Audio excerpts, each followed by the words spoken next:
এবার মমতা বন্দ্যোপাধ্যায়কে, মানে এবার আর সহানুভূতিও যাতে মমতা বন্দ্যোপাধ্যায় না দেখাতে পারেন, তার জন্য আগাম বিজেপি এমন কিছু কিছু দাবি করে বসছে যেটা হাইকোর্ট, সুপ্রিম কোর্ট অব্দি চলে যেতে পারে, কিন্তু সেখানেও হয়তো মমতা বন্দ্যোপাধ্যায় হেরে যেতে পারে। কারণ সংবিধান বলছে যে যা যা দরকার তাই তাই করো একটা স্বচ্ছ নির্বাচনের জন্য।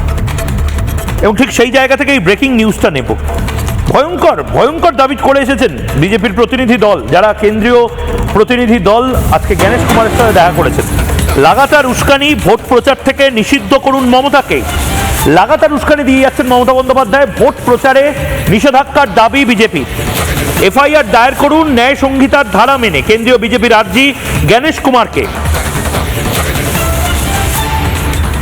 এবং এটা কিরেন রিজিজু, পীয়ূষ গোয়েল, সুকান্ত মজুমদারের মতন যারা মন্ত্রীরা রয়েছেন ভারতবর্ষের, তারা আজকে গিয়ে জ্ঞানেশ কুমারকে এই দাবিটা করে এসেছেন।